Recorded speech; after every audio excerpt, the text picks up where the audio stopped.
know if you heard, but there's strikes going on. Writer strike, actor strike. No movies are being made. No movies are being promoted.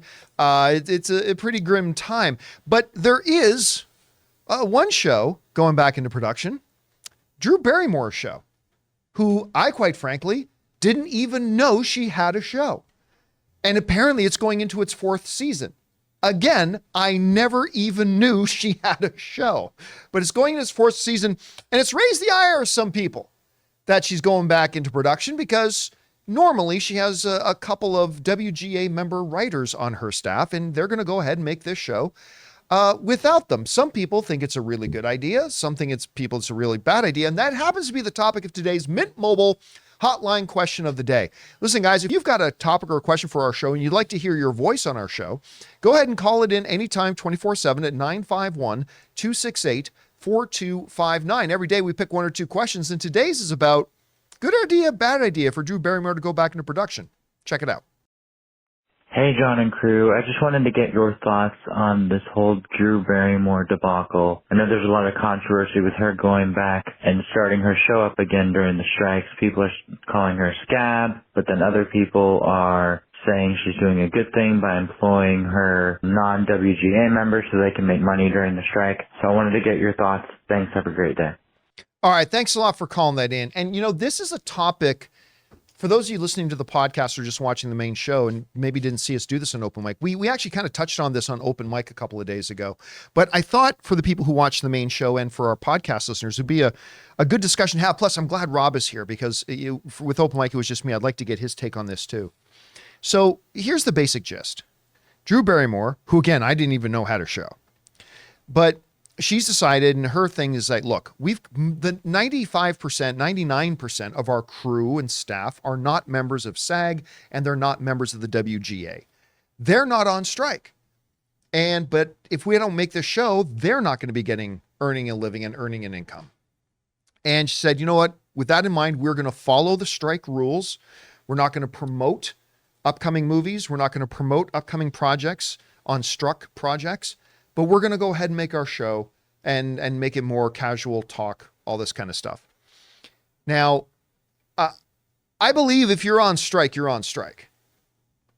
That being said, and I know this is not a popular opinion for me to take, but when have I ever given 2 squirts of piss, whether my opinion is the popular one or not?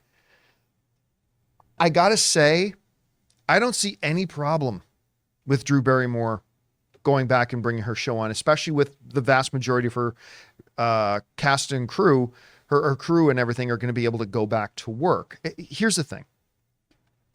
Number one, and Rob, I said this on Open Mic the other day, this is a talk show. And while I completely believe, don't misinterpret me, I completely agree and believe that having good writers on a talk show can absolutely make a talk show better. 100%, I am in no disagreement on that. That being said, you'd have to be naive to not think that you don't need to have writers, to have 2 people sitting on a couch talking about something or having a conversation or what have you, right? Like, is it better to have writers? Yes. Do you need to have writers on a talk show? I'm sorry, no, you don't. You really don't. And so I put that one aside. Also, there's a little bit of there's a lot of gray, complicated areas in this because unlike other times of strikes, there are these strikes going on right now, and yet there are some movies still being made. The Venice Film Festival just happened, and actors and writers are not supposed to be promoting movies, but there they are at Venice Film Festival. Now, granted, these movies are ones that are either covered by waivers or temporary agreements, interim agreements and stuff like that. But still, you have a situation where it's like, hey, I'm an actor or writer and I'm on strike and I'm not working and I haven't had a paycheck in 4 months. And yet I look at other members of my union and they're getting paid and they're working and stuff like that. Now, and to be clear, I am all for interim agreements and waivers for certain projects. I believe it's common sense. I'm all for them. I'm not trying to say I'm against them, but I'm saying you've got a situation here where you got some writers and actors working and others not. And here you have a show that is, by the way, the Drew Barrymore Show, which I've never watched, is not replacing the WGA writers they have. They're just going to move on with their show without them and try to follow all the rules of the strike. So I think it's just common sense that they should be allowed to do this. Now, One of the arguments that I heard, I think is particularly asinine. The argument of, well, people in this industry should stand in solidarity with those who are on strike. So if we're not working, you shouldn't be working. Bullshit. Because I want to remind everybody of something. When the writers were on strike, and the writers were on strike a long time before the actors went on strike, you know who was still working? The actors. The writers were on strike. The actors didn't go, no, we're not going to keep shooting our movies. We're not going to keep working because we're going to stand in solidarity with our fellow entertainment industry people, the writers. No, they didn't do that. They kept right on working. It's like, well, because the writers are on strike. We're not on strike, so we're going to keep working. And I have no problem with that. That's perfectly reasonable. But now to try to double standard this and say, well, other people should be standing in unity with us. Well, the actors never stood in unity with the writers when the actors weren't on strike. They kept working. So why shouldn't other people in the entertainment industry who are not on strike, if given the opportunity to still work and not violate any rules, work? Look, is this a touchy subject? And is there more nuance than I'm giving it credit for right now? Absolutely there is. 100%. This is not a black and white thing. This is a 50 Shades of Grey situation. 1000% it is. I'm making it sound like it's just one or the other. It's not. There's a lot of in between. Guys, we want to take a second to thank a sponsor of today's video, Mint Mobile. Signing your life away to a big wireless provider is kind of like being trapped on a roller coaster from hell. Sure, it looks like fun at first. They probably even threw in a free phone, but now you can't get off. Month after month of insane bills and unexpected thrills, like overages and surprise fees. If that sounds like your current big wireless plan, it's time to get off the ride with Mint Mobile. For a limited time, wireless plans from Mint Mobile are just $15 a month. That's unlimited talk, text, and data for just $15 a month. You guys know before I came to Mint Mobile, I was paying triple what I am paying now on the standard big wireless plan, and I will never go back. All plans come with unlimited talk, text, and high-speed data delivered on the nation's largest 5G network. Use your own phone with any Mint Mobile plan and bring your phone number along with all your existing contacts. To get your new unlimited wireless plan for just $15 a month and get the plan shipped right to your door for free, go to mintmobile.com/Campea. That's mintmobile.com/Campea. Cut your wireless bill to just $15 a month at mintmobile.com/Campea. But Rob, when I look at this situation with Drew Barrymore, what I see is just a lot of very upset people who are looking for something to take their disgruntledness out on. Because this is a case of a show that had a couple of writers. Like, we're not talking about a 10-person staff writing room and blah, blah, blah. Had a couple of writers. They're not scabbing out those writers' jobs. They're not replacing those writers. They're going to go on and just do a show that does not step on the toes of any of the other things. And I find this idea that, well, if you're in the industry, you shouldn't be working either because we're not. I find that to be asinine. And again, I say this as somebody who 90% of the issues going on the strike, I side with the writers and the actors on 90% of the stuff. But I think this, it's like, this is the thing you're making your issue out of? I don't know. I think it's kind of ridiculous. I think Drew Barrymore should 100% be allowed to go ahead and make this little talk show. She's not making a drama. She's not making a comedy series. It's a talk show, for fuck's sakes. But anyway, there's many different points of view on this. And Rob, you and I have never talked about this. I am very curious about your point of view on this. Well, I think you brought up a lot of good points. And I think some of the things that people forget about this is when the writers went on strike, Drew Barrymore did not host the MTV That's Music right. Video She Awards. backed out of it. It backed out of it in solidarity with the writers. A talk show is not does not fall under the same auspices as a movie or a regular scripted television series. The ideas about residuals and writers' rooms and things like that don't really apply to a talk show. Drew Barrymore is also SAG. That's right.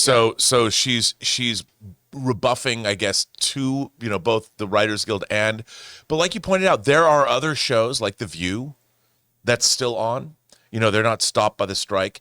And I would say of all of the things that there's not a lot of what both SAG, because she's not working as an actress in this show. She's the host, which is different contracts. She's also a producer. So this is her business. And she has a crew of people, like you pointed out, that she is responsible for. On her staff, there are 3 WGA writers. And like you pointed out, she's not hiring other WGA writers to come in. She's following the guidelines. Like she's not going to promote struck companies' material. The question is, the overarching company that might own the Drew Barrymore Show is probably a struck company. Right. So there's like you said, a lot of nuance in here. But as she came right out and said, I own this. I own this decision. I've made this decision to go back. I think for all the people, look, I understand the idea of you're either with us or against us. In this particular case, the show itself does not necessarily represent what it is that the writers or the actors are striking over. 1,000%. And so there is an argument to be made that you should not be holding this up as this big example of somebody crossing your picket lines. Because on the other hand, she's also a person that is thinking about her crew, and they've been off since April. Yeah. And it's a nuanced thing. I mean, a crew who are not a part of the unions that are on strike. Not a part of the unions that are on strike, predominantly not on strike. And she did show solidarity. She has pulled out of events. It's cost her money. She's shown that, yes, I'm there with you, but at some point somebody has to say, I mean, what is the first adage of show business? Show the must go on. And I'm conflicted myself about this, but I have to say I'm leaning more toward, in this particular instance, to understand where she's coming from. Is that gonna be a popular opinion? The thing is, I really don't know. I keep waiting to hear. I haven't read a breakdown, John, of this whole thing. I just hear that everyone's mad at Drew Barrymore, and this is going on. I have not heard her rationale and reasoning behind it. She said, "This is on me. I take all the responsibility for doing it." But I want to read a breakdown from a monetary standpoint, who owns what, and this, that, and the other thing, before I can render my final judgment. But I'm leaning more toward, I understand what she's doing, and I can't fault her for it. Yeah, I agree right now. I just think there's a lot of places to be placing frustration and anger. I don't think this is the place to put it. I don't think this is the hill you die on, is the Drew Barrymore Show. No, because it isn't, unfortunately, or fortunately, it doesn't follow the constraints of what most of everyone is fighting for. So if you look at what SAG's looking to get, and when you look at what the Writers Guild is looking to get, talk shows are way on the outside of that. Hey guys, thanks so much for watching this video. Make sure you like the video, leave a comment, and subscribe to our channel. And don't forget, we have a daily podcast called the John Campea Show podcast, available on Apple Podcasts, Spotify, or your favorite podcasting app of choice. Go and subscribe to it today so it'll be there when you need it.